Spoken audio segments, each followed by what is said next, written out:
ধরাধরি কিছুতেই নাই। কি বলেন? এই যে বাংলাদেশে আমাদের কিছু ছেলেরা শহীদ হইতেছে, বিএনপির গুলি খায় আমলিগ মরে, আমলিগের গুলি খায় বিএনপি মরে, আমলিগের দেখায় শিবির মরে, শিবিরের দেখায় জাতীয় পার্টি মরে, আর শহীদ হয়ে যাইতেছে।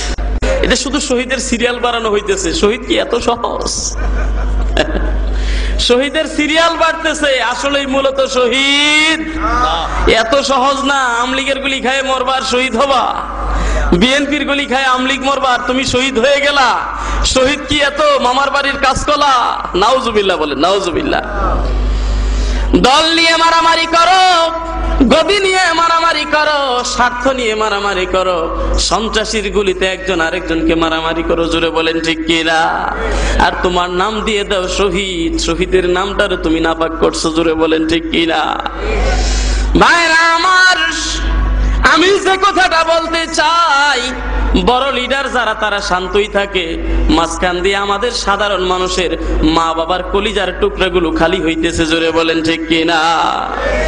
এই গ্রামে গঞ্জে আপনার বাড়ির পাশে একটা পয়েন্টের মধ্যে কিছু ছাত্রলীগের পোলা পান, কিছু ছাত্র দলের ছেলে পান, তারা যুদ্ধ করে মারা যায়, মা বাবা কান্দে, গড়াগড়ি দেয়, আপনার নেতা নেত্রী কোনোদিন আপনার বাড়িতে দেখতেও আসে না, জোরে বলেন ঠিক কিনা? হাসিনা খালিদা এক জায়গায় বসে ইফতার করে, আর তোমরা জায়গায় বসে মারামারি করো, জোরে বলেন ঠিক কিনা?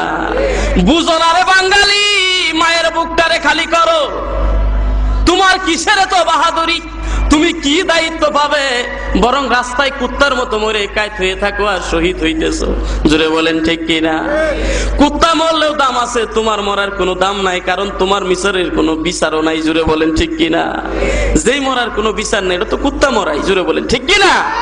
রে আমার যুবক ভাইরা, এখনো বুঝো তুমি কার জন্য জীবন দাও? এই জীবনটার বড় দাম আছে। জীবনটা আল্লাহ কি জন্য দিয়ে দুনিয়াতে পাঠাইছে, এই জীবন দিয়ে আমার আল্লাহকে চিনো, জোরে বলেন ঠিক কিনা? এই হায়াত পেয়ে আল্লাহ রাসূলের আশিক হয়ে কবরে যাও। কবরে তো দূরের কথা, আল্লাহ রাসূলের আশিক হইলে তুমি দুনিয়াতেই তোমার কুরে ভরে বসে আমার নবীজিকে দেখতে পারবে, জোরে বলেন ঠিক কিনা? এই হায়াত পেয়ে আল্লাহ রাসূলের আশিক হয়ে কবরে যাও। কবরে তো দূরের কথা, আল্লাহ রাসূলের আশিক হইলে তুমি দুনিয়াতেই তোমার কুরে ভরে বসে আমার নবীজিকে দেখতে পারবে, জোরে বলেন ঠিক কিনা? জীবনের তরে একবারও যদি নবীজিকে ঘুমের ঘরে স্বপ্ন দেখতে পারো, জাহান্নামের আগুন তোমার জন্য হারাম হয়ে যাইবে। একটা শহীদ যে মর্তবা পেয়েছে, নবীজির সুন্নতের আমল করলে তুমিও শহীদের দরজা পাইবা, জোরে বলেন ঠিক কি?